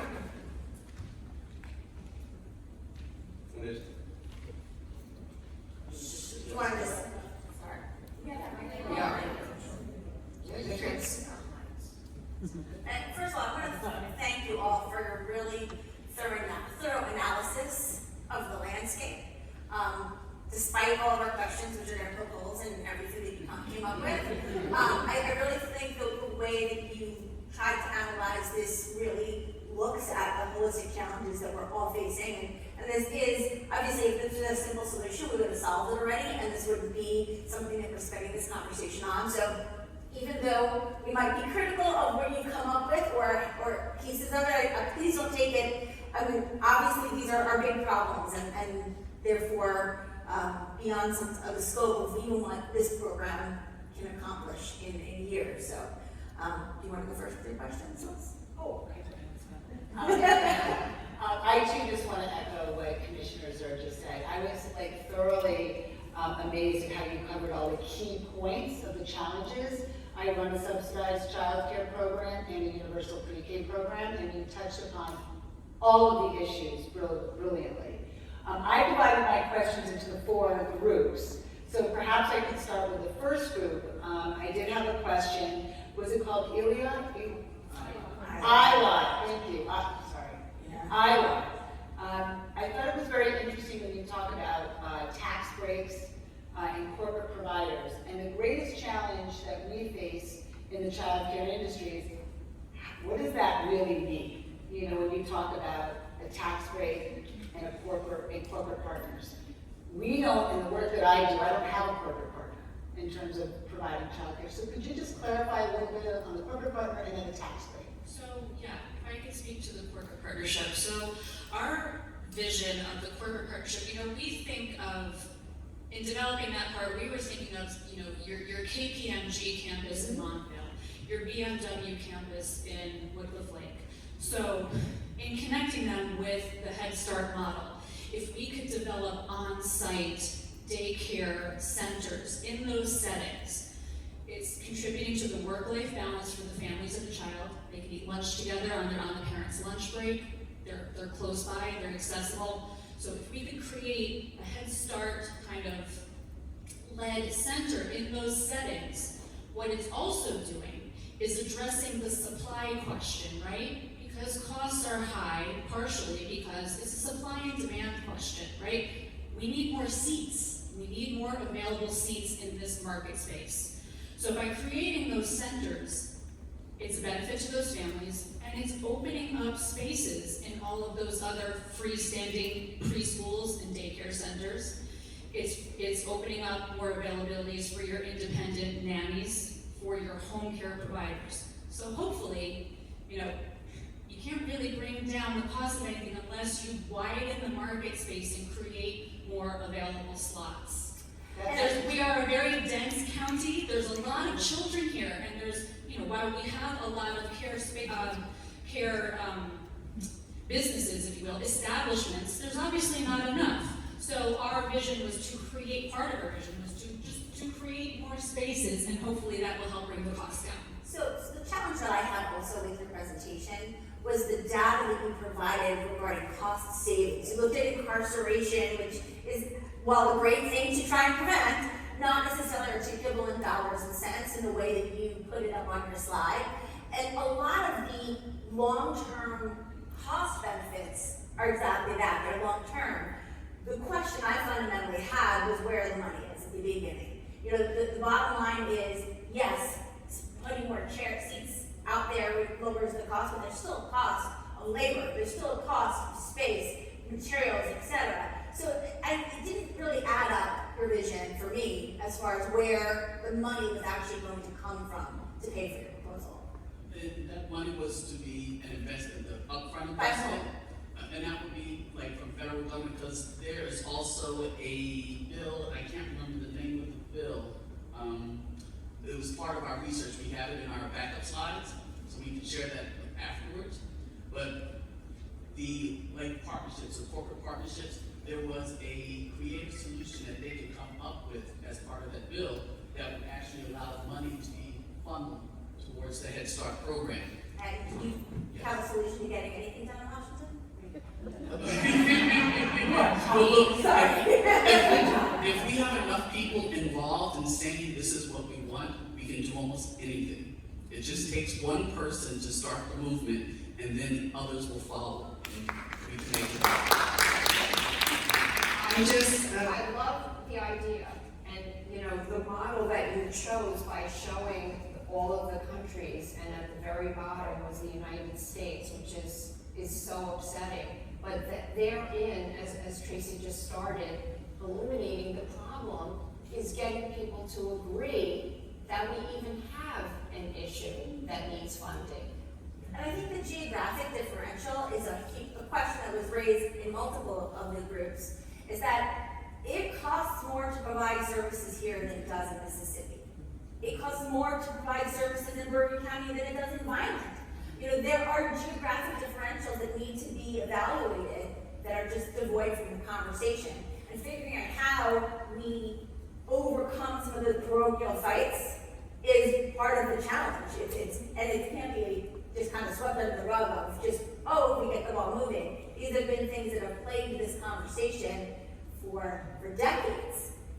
Yeah, and I think the common thread through all four of the presentations, and I think we have some more questions as we get through this, is at the end of the day, how are we going to pay for this? And you know, that just kept coming up in my head because as somebody who has, you know, 120 children, you know, on site with child care workers, where's the money coming from to increase the pay? So that's like a common theme I would just ask in all four of the presentations. Very well done, but I'm still not coming away from how are we paying for this? Just on the other item of the tax breaks. Yes. So we had a whole list of registered daycares in the area. And we thought if these daycares could get maybe something similar, tax break, like a nonprofit where they don't have to pay tax. So what if we can offer the registered daycare But then something who's like paying, where is the hole in the budget itself in the state government? I mean, like, you know, it's, and a lot of these also, you look at corporate partners, so many of the businesses, the real lifeblood of our economy in Bergen County is the mom and pops. It's not these monolithic, you know, KPMGs that we're worried about. It's the, you know, the small businesses that are really struggling already to make ends meet, that are really gonna have a challenge of making a payment up front and deferring the benefit to the end. So it's challenging from that perspective as well. And some of the nonprofits were tax exempt, so a tax credit is not necessarily going to support. Now, you're talking about smaller businesses, you know, for-profit child care centers, but there are a lot of child care centers like ours who are struggling and who, you know, in terms of affordability, even though they're subsidized through Office for Children, we still have major issues in terms of. And part of our research as well. So to pay for it, then the moms will go to work or the dads will go to work. So that's one thing that they'll be paying. And you would have filled the gap, you know, to house these children, you know, keep them safe. But we also learned of this registered list and then the many that are not registered that are kind of under the table. So the word here was if there were a tax break or they learned of a tax break, maybe they would want to become registered. And maybe they can join the force and get on the list. So that was the idea. So if we move on to bridging the gap.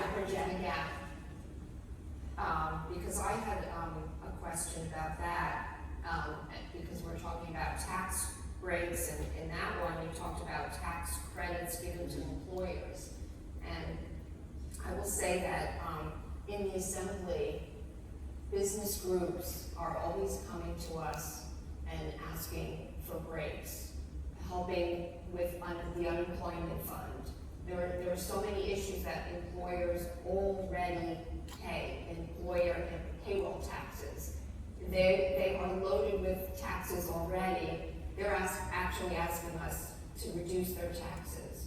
So I wasn't clear in this particular program how you would get around the employer providing the subsidy or the stipend when they're already up to here with expenses. I'll just say I agree with you, and I think you would get a lot of pushback from corporations. But we are also finding ourselves post-COVID with an employee shortage, and corporations are going to suffer from lack of staff. Services have gone down. Supply chain issues are a huge, massive problem, and the consumer is suffering. As a result, the consumer suffers and the business suffers. I think there could be a compelling argument made, perhaps, that by giving somewhat of a tax break for child care as an incentive to keep them, retain their employment, that it works for both of them. It's a win-win. I know that's a hard sell. I know. Especially because back-end incentives are challenging. You're asking a business that might be running on very tight margins to begin with to front load in hope of a windfall or rebate at the end of the year or under the tax cycle. It's a challenging dilemma. Yeah, well, I mean, I definitely understand what you're saying, but part of it is reshifting the paradigm, because ultimately we talk about what, what is already being paid out based on the businesses, but if it becomes more of a focal point, we can have more presentations like this, get the word out, and do more things. I mean, yes, it's grassroots in a sense, but at the same time, it will allow priorities to ultimately be revisited, and that would ultimately help in that manner. So our vision for our group ultimately came at a point, and then we kind of ran it by the individuals in our interviews, such as Cynthia Rice. We did look at it from a policy perspective, from a lobbying perspective. We know it's going to take time, but the reality is we saw a vision, and we were pretty happy, pretty confident that we kind of got to double down by those individuals who are working in that manner. So that's just kind of where the premise of what we did came from. As far as the daycare dollars app, I thought the app is brilliant. It is definitely something that is vital for transparency.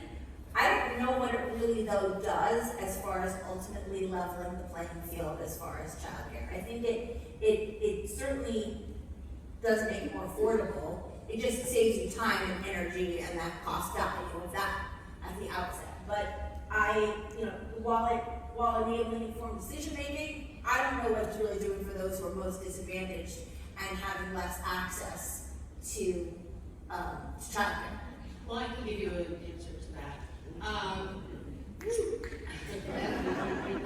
So, for instance, and this is aspects of the app I would like to build out for an entire bracket for what provides subsidized childcare and what doesn't. I gave an entire tour once to a family at the very end, asked if the certain facility I was touring offered subsidized childcare, and I said, I wasn't allowed to tell them that before the tour. Do you know what a waste of time it was for that family? The father took off work, the mother took off work. Listen, my app is not going to change the whole faith, but it's going to help this one aspect. You should be able to know what you're going into before you step in the door. And I do feel that will level the playing field in this aspect. Who is doing all the research? Me and moms. Moms on a mission. That's where we are. I told over 30, and then moms right now we have about 10%, and that's just me and a handful of moms. I mean, I do think that the app is very interesting, and I think to be able to have it ready as, I actually did not realize that people don't post their, I learned that because in the subsidized child care center that we work at, we get referrals, so we don't have to post. I didn't really know that that was an issue.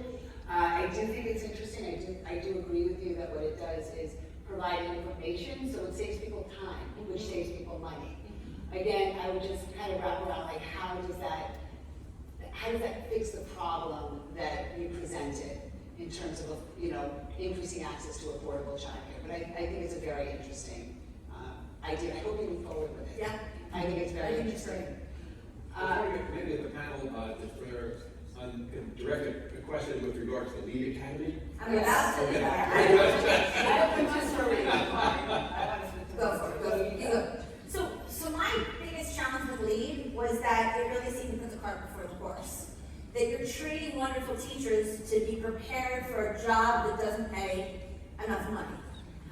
And it doesn't change that dynamic. And so, in the county, the applied tech high schools have gone to emerging markets to prepare our young folks for lucrative careers going forward in healthcare and manufacturing and cyber, which is the big one we're about to launch this fall. But without the ROI, it doesn't make sense. And so I wanted to understand how you perceive preparing excellent teachers as solving the problem when they're not going to get paid. Why would they stay in this career long term? Yeah, that's a fair point, and one that we were actually really concerned about from an equity point of view. In conceiving this idea, one of our main concerns is that as students from low-income households will be funneled into this program as a vocational program, and it really would kind of backfire in this way of creating a culture of teacher education. And so that's why we were interested in diversifying the career paths. Not only teacher training, but also providing policy analysis and people who wanted to go into fields of child psychology, social work, and those higher paying careers ultimately. And so, you give people the entry into the childcare world to get that experience. And then, when it becomes a more viable situation, you have that workforce prepared. You have people out there who are willing to lobby and have this conversation to create the jobs that their future graduates are going to need. So I would just like to add, I think that your focus is critical.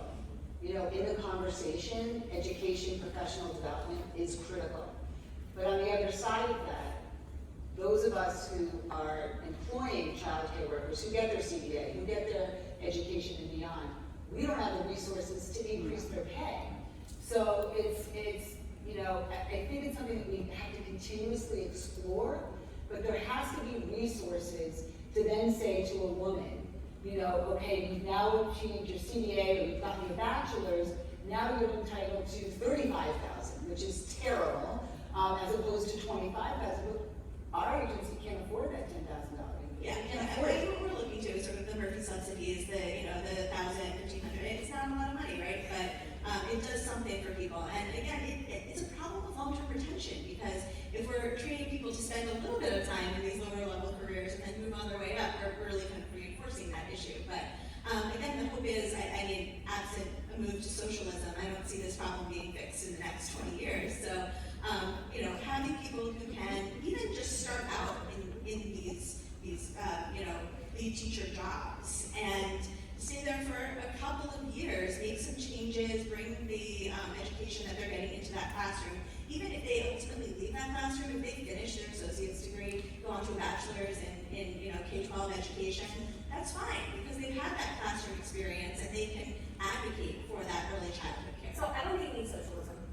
I think that it needs investment, and I think that one of the teams used the fact of looking at it as a public good. I think understanding that and lobbying strongly for federal action to really fund this as being something that's important, that feeds our economy, that enables a next generation of workforce to be developed too.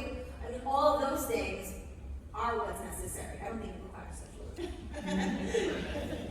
I just wanted to say, I like your model. When my kids were in high school in our town, they have a daycare program where the high school seniors work with the teacher to take care of the kids. So my kids did it when they were in pre-K. It was only a half day, but at least they had a half day to go somewhere. And then when they became seniors, they got to do it as seniors. And that program, I think it's still going on, so. But neither of your kids went into early childhood education, Well, because the dollars aren't there to pay. My older one did get her master's in education and social work, and now she's a social worker. So, What we would say to that is those are programs was that Fairlawn? There was NDOT, MRS, Tenfly, they all have that. And, again, it's a great program. It provides great care to a very small number of children. But it gives people these opportunities to get involved. And I think that even if the program were to be training, say, the next director of a preschool, again, it's not going to fix the teacher problem. But it is going to change the culture, to change the way that people are thinking about these things. And that's what our hope is. I mean, yes, of course, it's not cybersecurity, it's not, industrial engineering, but, it is something that can be a greater good. There are these jobs beyond just those intro jobs. But I just want to say one thing about what you just said in terms of investment. I too agree it can be investment and not socialism. It's how we value child care workers. Disproportionately in this country, child care workers are women of color, and they are living below poverty. We should be outraged at that. Outraged. And so the investment is to understand the importance, which I think you all laid out beautifully, about how important early education is. 0 to 5, brain development, emotional, social, emotional. But we also have an equity issue here.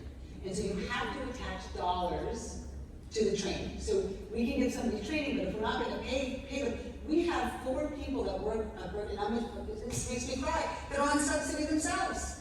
They're on subsidy themselves because we don't have the income to pay them. So I just would always attach the dollar with the education. Just getting an education doesn't really help anyone unless you're going to get paid, especially if you're a woman of color. Maybe at the end now, what I'm going to ask our panelists, who have asked these really good questions, class. I'm going to ask our panelists, each one of them, they maybe for just a minute, just make a final comment with regard to what they've seen today. I'll start with Assemblywoman Swain. Sure, thank you. What we raised today is what's essential in our society, and taking care of our children is essential. I like the models that they have that in Denmark, in Sweden, in the UK, where they consider children part of society and something that we must take care of. Something that I'm fighting for in the Assembly. I mean, I have sponsored bills giving millions of dollars to child care during the pandemic because it's essential. It's almost like we just woke up and realized that women work and we have babies. And it's about equity, as you said. Just like there should be menstrual equity. Why should women have to pay for something that men don't have to pay for? And healthcare. To me, it's all wrapped up together. Everyone should be entitled to affordable, accessible healthcare, just like they should have affordable, accessible childcare. Thank you. Commissioner Zur. I love the way that you phrase the need for a national investment in early childhood education. I think it is so critical as we look at how, especially as we're emerging from this pandemic and seeing the impacts of mental health on our children, to make sure that this is something that is prioritized is really critical. So I just want to put all of you for your really in-depth and your newfound ambassadorship on this issue, because we're going to need your voices to keep up this pressure to make sure there's federal action and state action to ensure that the funding continues to exist.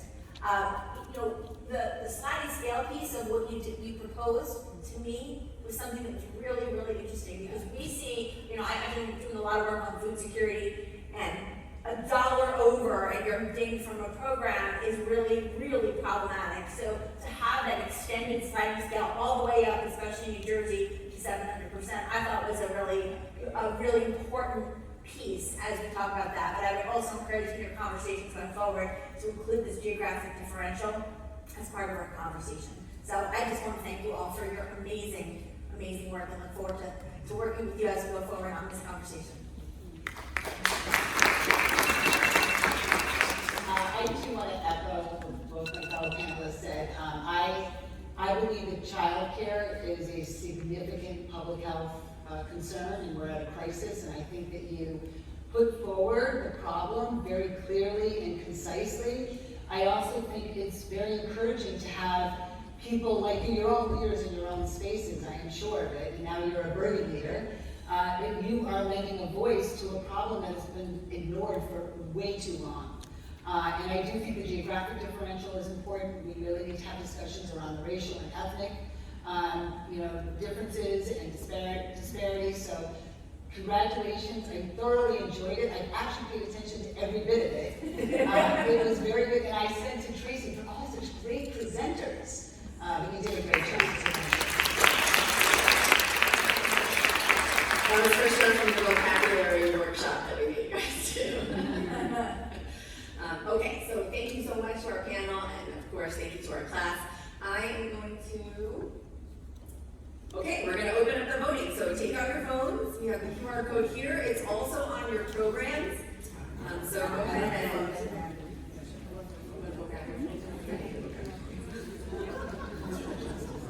we'll give you a few minutes, and then we'll figure out.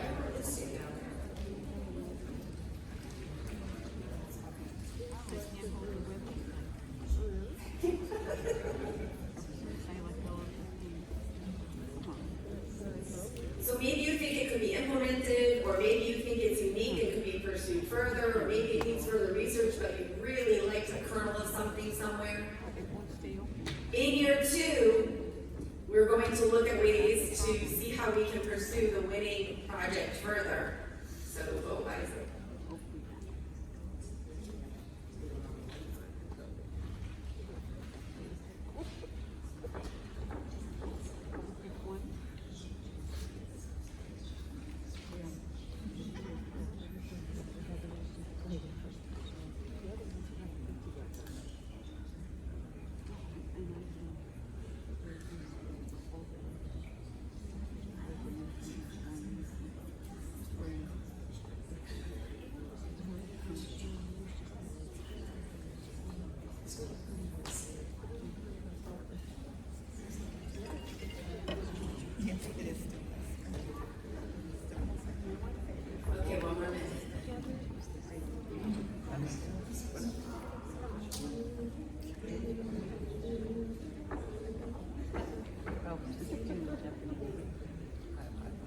didn't get a chance to they call it Spark. I'm going to make a 25% investment in each of these companies. I get 20, I can get the 7%.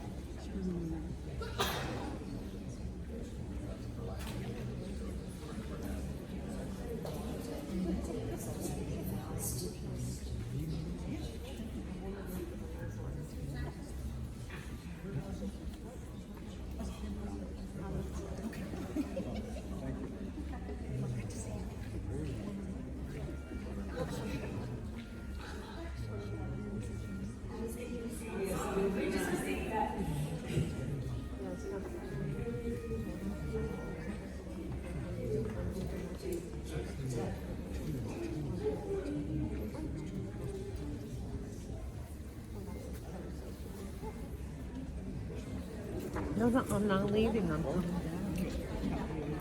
I'm so excited. All right, the results are in. I'm going to announce the winner when I do. I'd like the winning team to please come forward, and our panelists will present you with your winning certificates. Okay, the winning solution to the very first annual Bergen LEADS Spark Tank is Team Lead Academy.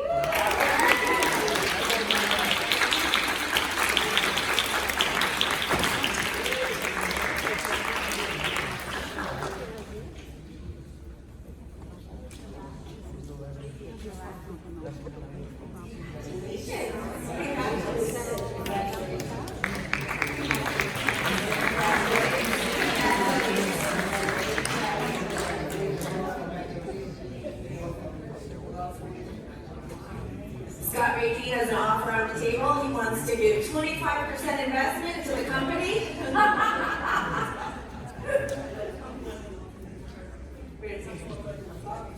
Here.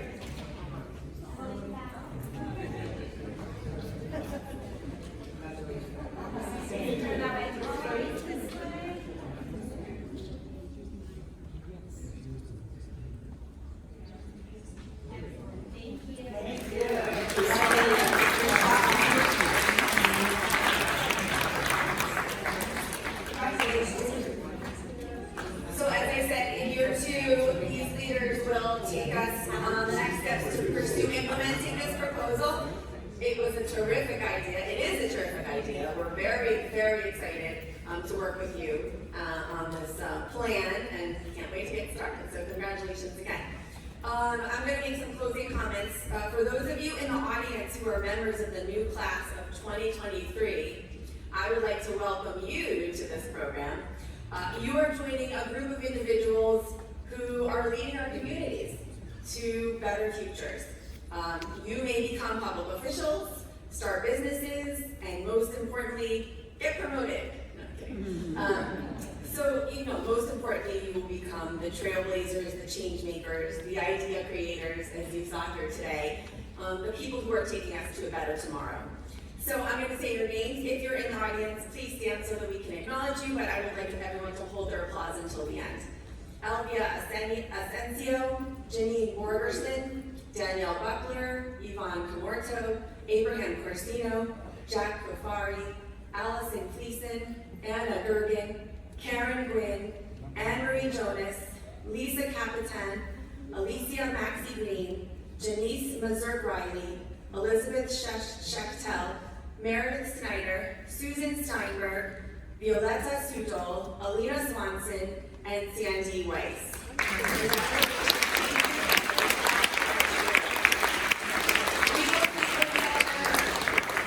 And now we will all adjourn to the lobby to have a little chat with our winners and our class. We thank you all so much for coming and for participating in this wonderful tradition. Have a great night. Thank you.